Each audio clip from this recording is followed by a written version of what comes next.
Irmãos amados, que privilégio poder partilhar com vocês nesta manhã a palavra de Deus. E eu convido a todos para abrirmos a Bíblia na carta de Paulo a Tito. Carta de Paulo a Tito, capítulo 2, versos 11 a 15.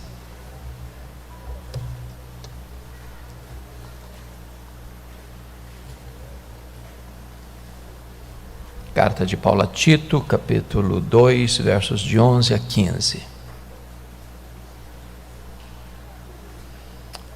Está escrito: porquanto a graça de Deus se manifestou salvadora a todos os homens, educando-nos para que, renegadas a impiedade e as paixões mundanas, vivamos no presente século sensata, justa e piedosamente, aguardando a bendita esperança e a manifestação da glória do nosso grande Deus e Salvador Cristo Jesus, o qual a si mesmo se deu por nós, a fim de remir-nos de nossa iniquidade e purificar para si mesmo um povo exclusivamente seu, zeloso de boas obras. Diz essas coisas, exorta e repreende também com toda a autoridade. Ninguém te despreze. Irmãos, eu gostaria então de forma objetiva tratar nesta manhã sobre a graça salvadora de Deus. Quando a reforma protestante do século XVI aconteceu, a igreja da época estava buscando salvação em muitos outros caminhos, através das obras, através de ritos sagrados. A igreja havia se apartado da pureza e simplicidade do Evangelho. A igreja estava comercializando o perdão de pecados, deturpando a mensagem de Cristo e induzindo o povo ao engano e ao erro. Quando então, no dia 31 de outubro de 1517, o monge agustiniano Martinho Lutero vai fixar nas portas da igreja de Wittenberg, na Alemanha, as chamadas 95 teses contra as indulgências, deflagrando esse movimento que certamente é o maior na história da igreja desde o Pentecostes. Não foi uma inovação, foi um retorno. Não foi busca de novidades, foi retornar ao cristianismo apostólico. Não foi introduzir novas doutrinas ou novidades, mas retomar a simplicidade do Santo Evangelho de Cristo, mostrando a salvação exclusivamente pela graça, não pelo merecimento humano. E hoje eu gostaria de, tratando deste assunto, sola gratia, sua graça, expor aos irmãos esta preciosa passagem escrita pelo apóstolo Paulo a Tito. Tito está em Creta. Quando Paulo saiu da primeira prisão, no interregno da primeira para a segunda prisão em Roma, ele deixou Timóteo em Éfeso e deixou Tito em Creta. E Tito recebe esta carta de Paulo e ele a escreveu entre as duas prisões, quando também escreveu 1 Timóteo. E esta carta tem uma característica diferente das demais. Via de regra, a metodologia de Paulo era primeiro dar a doutrina, depois fazer a aplicação. Primeiro dar o fundamento teológico, depois aplicar para a ética cristã. Mas nesta carta ele inverte. Primeiro ele dá o dever, depois ele dá a doutrina. Essas duas coisas caminham sempre juntas. Na verdade, a ética é filha da teologia. Na verdade, você faz aquilo que você crê. Primeiro tem um fundamento teológico, depois vem a prática deste fundamento. E aqui agora, no texto lido, Paulo vai dar este fundamento. falando sobre a graça salvadora. E eu quero destacar aqui algumas verdades. A primeira delas é a manifestação da graça. Notem comigo o verso 11. Porque a graça de Deus se manifestou. Esta palavra, manifestou, é uma das palavras mais ricas do Novo Testamento, é a palavra epifania. É a manifestação que é usada, por exemplo, a segunda vinda de Cristo. A epifania. E a graça se manifestou como? Em Cristo. O Verbo se fez carne e habitou entre nós, cheio de graça. A graça é a expressão da própria pessoa e da obra de Cristo. Seu nascimento, sua vida, seus ensinos, seus milagres, sua morte, sua ressurreição. A graça tem nome, tem endereço. A graça é a expressão do próprio Redentor. Mas aqui quero destacar algumas questões da manifestação dessa graça. Primeiro, a origem da graça. Vejam vocês, porquanto a graça de Deus. A graça está ancorada na própria pessoa de Deus. Ela emana do próprio Deus. Ela procede do próprio Deus. Deus é o autor da graça, a fonte da graça, a origem da graça. E esta graça, obviamente, procedendo de Deus, é revelada e manifestada em Cristo. Mas notem, em segundo lugar, que não apenas a origem da graça, mas Paulo fala também da natureza da graça. O verso 11 diz: porquanto a graça de Deus se manifestou salvadora. Em outras palavras, nós não temos outra fonte de salvação a não ser a graça salvadora de Deus. Não há salvação em nenhum outro nome, a não ser no nome de Cristo. Não há outra possibilidade do homem ser salvo, a não ser pela graça. O apóstolo Paulo é categórico, peremptório, decisivo em dizer isso: pela graça sois salvos, mediante a fé. Isso não vem de vós, é dom de Deus, não de obras, para que ninguém se glorie. Amados irmãos, o que é a graça? Como entender a graça? Eu já usei essa ilustração aqui algumas vezes e vou repeti-la por amor às pessoas que nos visitam nesta manhã. Eu escutei essa ilustração em 1978 e foi contada por Nilson Fanini, pastor batista, quando pregava numa cruzada em Campinas. E ele disse o seguinte: certo professor de escola bíblica dominical, atendendo crianças muito carentes de um bairro que passava por muitas lutas na ordem econômica e social, e essas crianças vinham a ele todos os domingos, e ele ensinava a elas a palavra de Deus.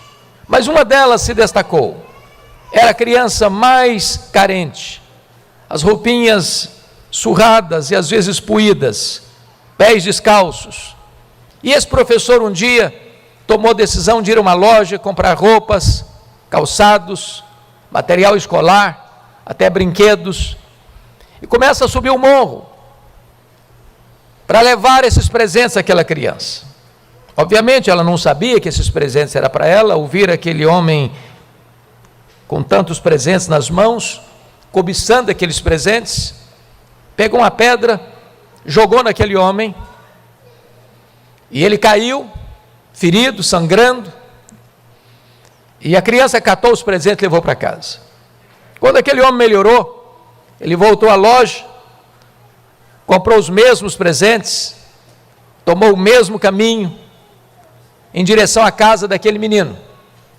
Ele chega à casa, bate a porta, o pai constrangido vem atender, e o professor disse: eu vim trazer esses presentes para o seu filho.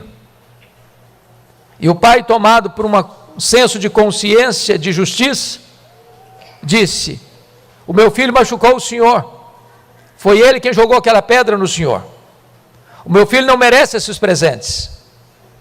E o professor respondeu: o seu filho não merece, mas o seu filho precisa. O seu filho precisa. Isso é graça.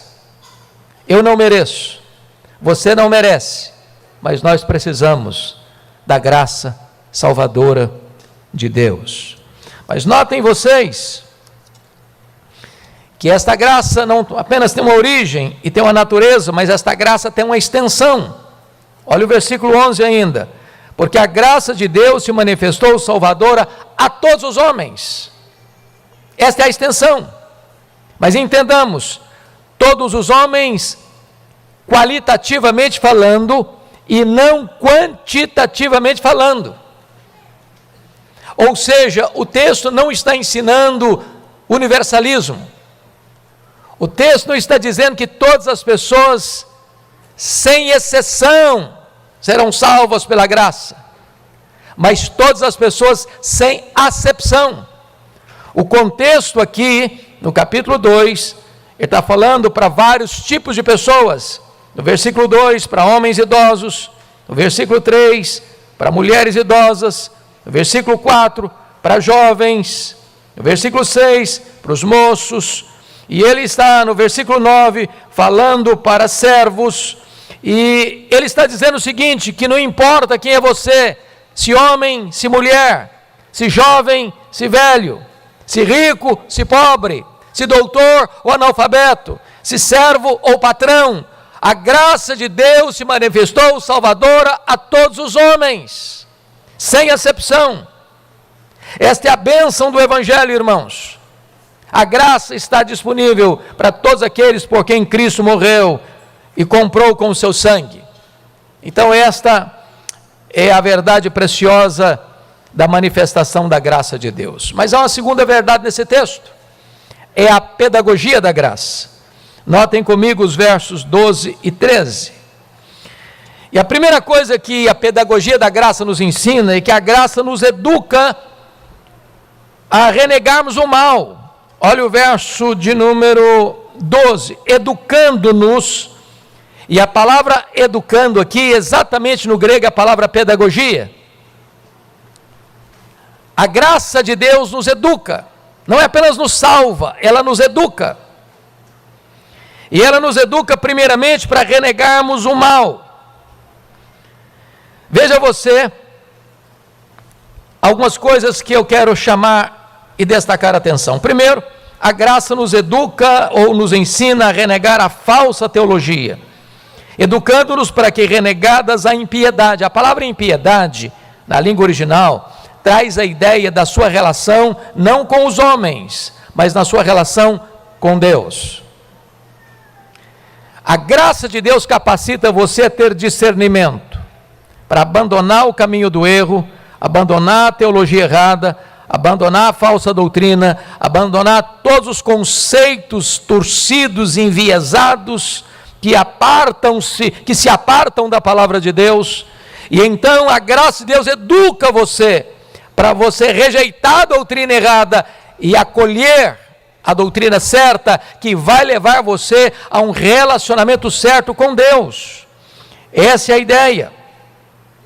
Renegar a impiedade, tudo que é irreverente, você abandona. E você vai abandonar tudo aquilo que é contra Deus ou sem Deus. Você vai abandonar tudo aquilo que conspira contra a verdade de Deus e contra a santidade de Deus. Isso é impiedade. Agora notem que a graça de Deus, ela também nos ensina a renegar não só a falsa doutrina, mas também a falsa ética. Porque notem, versículo 12, educando-nos para que renegadas a impiedade as paixões mundanas. Paixões mundanas. Então preste atenção no que eu vou lhes dizer. A impiedade vai produzir o comportamento errado. A teologia errada desemboca na vida errada. A teologia é mãe da ética. A ética é filha da teologia. Quando alguém abraça a impiedade, o que vai acontecer em seguida são paixões mundanas. É por isso que Paulo diz que a ira de Deus se revela do céu contra toda impiedade e perversão. Primeiro o homem tem um relacionamento errado com Deus, depois o homem tem um relacionamento errado com o próximo. É impossível alguém ter uma teologia errada e ter uma vida santa. E é impossível a pessoa ter uma teologia certa e viver uma vida mundana. Uma é consequência da outra. A graça de Deus nos equipe e nos educa para renegarmos as paixões mundanas, a vida errada. Mas notem comigo, irmãos, que a graça de Deus é pedagógica, não apenas para nos ajudar e nos educar a renegarmos o mal, mas a graça nos educa para praticarmos o bem. Olha comigo o versículo 12b. Vivamos, a graça nos educa para renegarmos a impiedade e as paixões mundanas, e vivamos no presente século, sensata, justa e piedosamente. E eu peço a sua atenção para essas três palavras: sensata, justa e piedosamente. Porque estas três palavras resumem o tríplice relacionamento do ser humano. Primeiro, relacionamento com ele mesmo. Segundo, relacionamento com o próximo. Terceiro, relacionamento com Deus. Vejamos isso. A graça nos ensina o correto relacionamento com nós mesmos. Nós devemos viver no presente século de forma sensata. Esta palavra sensata, na língua original, ela traz a ideia de prudência, autocontrole, moderação, sensatez, nos impulsos, nas ações e nas reações. É a maneira correta de você lidar com você mesmo. Uma pessoa que recebe a instrução da graça, está debaixo da pedagogia da graça, ela não é destemperada, ela não é descontrolada, ela não é a pessoa explosiva que não sabe lidar com os seus sentimentos, com as suas ações, com as suas palavras, com as suas reações. Ela tem uma vida sensata, equilibrada, controlada. Essa é a ideia. Segundo lugar, a graça nos ensina o correto relacionamento com o próximo, porque a próxima palavra aí, ela nos ensina a viver no presente século de forma justa. E o que é justiça aqui? É você não se pôr acima dos outros, nem tentar diminuir os outros. É você conceder ao outro o que lhe é devido. O que é uma pessoa injusta?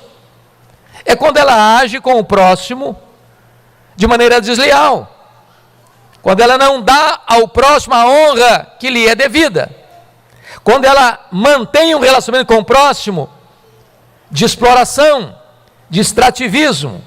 Ela quer tirar, ela quer explorar, ela quer prevalecer, ela quer sugar, ela quer oprimir, ela quer saquear. Ela é injusta, mas a graça de Deus nos educa para nós respeitarmos o próximo, para nós honrarmos o próximo, para nós não pensarmos apenas em nós mesmos, mas também no que é do outro. Esta é a ideia que a graça de Deus nos educa. Mas em terceiro lugar, a graça de Deus nos educa também para um correto relacionamento com Deus. E aí vem a terceira palavra, para nós vivermos no presente século de maneira piedosa. Piedosa. Aqui é o seu relacionamento com Deus, é a sua intimidade com Deus, é a sua comunhão com Deus, é a sua vida de relacionamento íntimo com Deus. É a graça de Deus que nos educa para isso, irmãos. A graça não apenas nos salva, a graça nos educa depois da salvação que recebemos em Cristo, para vivermos uma vida digna do Evangelho, num relacionamento certo com nós mesmos, com o nosso próximo e com Deus.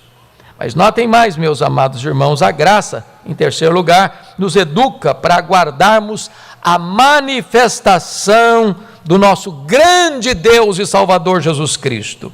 Versículo 13, aguardando a bendita esperança e a manifestação da glória do nosso grande Deus e Salvador Jesus Cristo. Preste bem atenção que a palavra, de novo aqui, é a palavra epifania, a mesma que apareceu no verso 11, manifestou. Então note você que ele está falando que existe uma epifania da graça e existe uma epifania da glória. Onde tem graça, tem glória. Quem é salvo pela graça, aguarda a bendita esperança, uma rica esperança, uma viva esperança, a esperança da volta de Jesus, a esperança de estarmos com Ele para sempre, a esperança de reinarmos com Ele por toda a eternidade, a esperança de termos um corpo semelhante ao corpo da glória do Senhor Jesus, a esperança de que o pecado que já foi vencido, mas ainda habita em nós, não reine não apenas em nós, mas não esteja presente em nós. Agora estamos salvos da condenação do pecado. Agora estamos sendo salvos do poder do pecado, mas então seremos salvos da presença do pecado. Esta é a nossa bendita esperança. Mas eu quero concluir. Em último lugar, nós vamos ver não só a manifestação da graça, não só a pedagogia da graça, mas em terceiro e último lugar, a operação da graça. Confira comigo o versículo 14. O qual a si mesmo se deu por nós, a fim de remir-nos de toda a iniquidade e purificar para si mesmo um povo exclusivamente seu, zeloso de boas obras. E eu destaco aqui, meus irmãos, 3 verdades. Primeira, o presente da graça. Está escrito o seguinte: o qual a si mesmo se deu por nós. O grande presente da graça é o próprio Filho de Deus. Não podia ter um presente maior. Não é coisa. É o próprio Deus que se dá. A Bíblia diz que Deus amou o mundo de tal maneira que deu o seu Filho unigênito, para que todo o que nele crê não pereça, mas tenha a vida eterna. Mas agora o texto está dizendo que o próprio Jesus se deu por nós. Ele não veio ao mundo por constrangimento.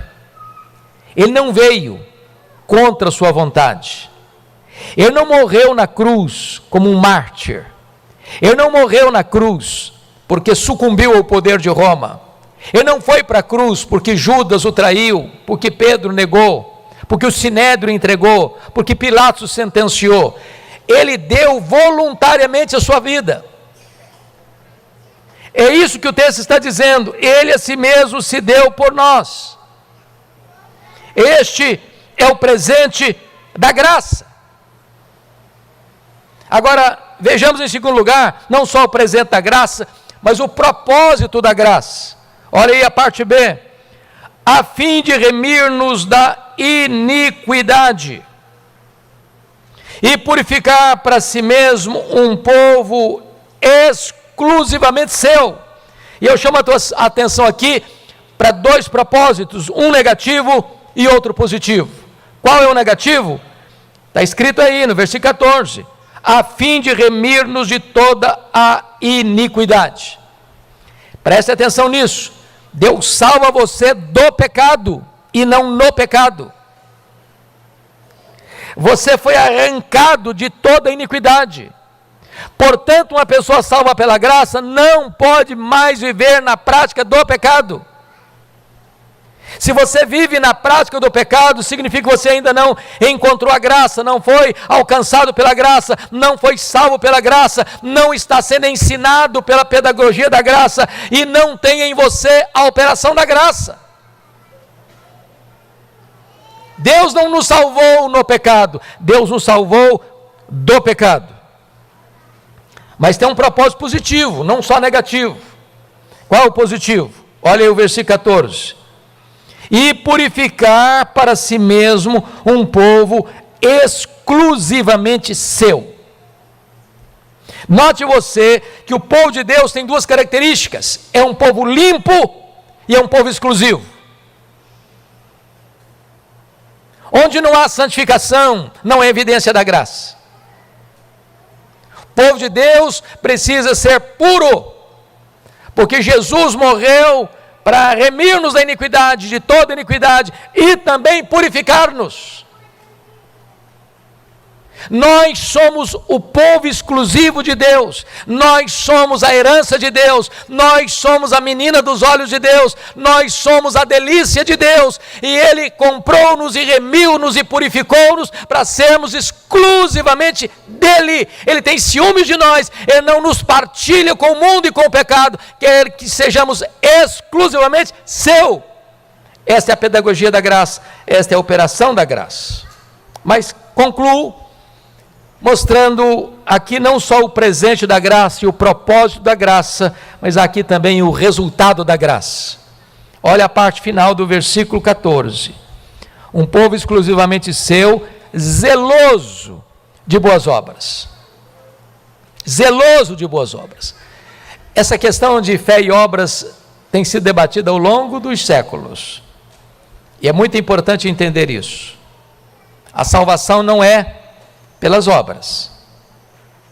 A salvação não é pela fé, mas as obras. A salvação é exclusivamente pela fé, para as boas obras. As boas obras não são a causa da nossa salvação, mas as boas obras são a evidência da nossa salvação. Uma fé que não produz obras é uma fé morta.